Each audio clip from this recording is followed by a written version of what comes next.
speechless ako kasi yung pinapangarap namin wedding natupad rin.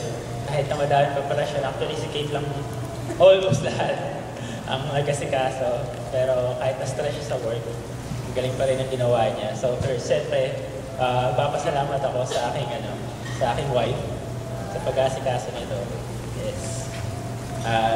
Siyempre, papasalamat din ako kay Lord sa guidance na binigay niya sa lesson namin. So for 8 years, tinulungan niya kami sa mga ups and downs ng relationship.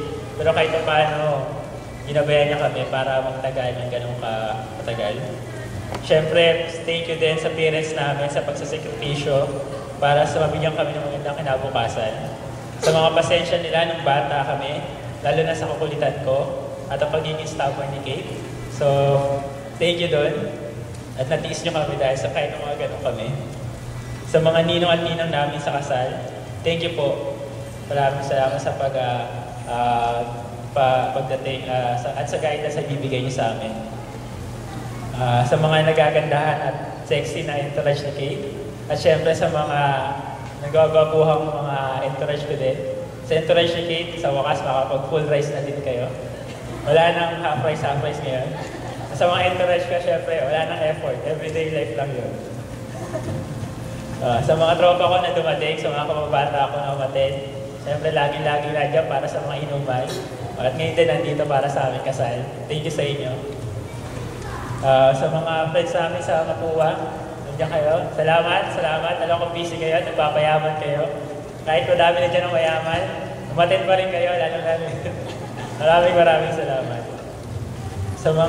Siyempre sa mga Accenture at Accenture kong friends, sa Citibank, sa lahat ng mga yan, galing pang Singapore, maraming salamat at dumating kayo dito. The best kayo. Ito ba? Ayun, dagdagan ko lang sinabi din, maraming salamat po sa lahat ng umaten.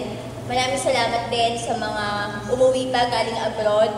Yan, hindi ko na kayo isa-isahin, yung mga taga Madagascar, China, alam ko na masahe pa kayo, Singapore, ayan, madaming umuwi, Saudi, yan. Salamat sa inyo lahat. Nagpapasalamat din ako sa suppliers na tumulong sa amin na maging maganda tong kasal na to. Sana wala akong malimutan. Unahin ko na kay Miss Mel.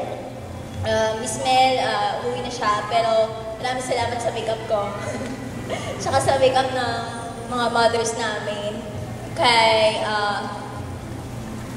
Doon sa head photographer namin, kay Sir Ben, at sa team niya, maraming salamat. Prenup pa lang kasama na namin kayo.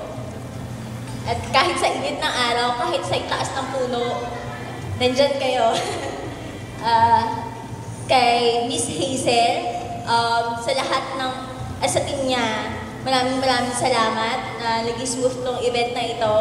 Tapos, kahit na may mga konting aberya, ang galing-galing naman talaga at nasolusyonan. Maraming salamat. Sa Hizons, yung food natin, maraming salamat, Miss LA. Sa ating MC, maraming salamat po, Miss Dorcas. Sa ating, sa venue natin, sa Glass Garden, salamat po, Miss, sana hindi ko siya nakalimutan. Miss Camille, maraming salamat po. Sa Santuario ni San Jose, maraming salamat. String Minstrel, kay Miss Tina, sa ating magandang sounds, maraming salamat po. Sa ating cake, sa ating cupcakes, Miss Marilyn Chang, salamat po. At sa mga kaibigan namin umaten, kamag-anak, sa busy nyong araw, Lunes ngayon, kaya napapasalamat kami. Alam ko marami sa inyo nag-leave, marami sa inyo nag-half day. Ma-appreciate namin kayo lahat. Maraming salamat po. Sana wala kami nakalimutan ni Dave. Salamat po.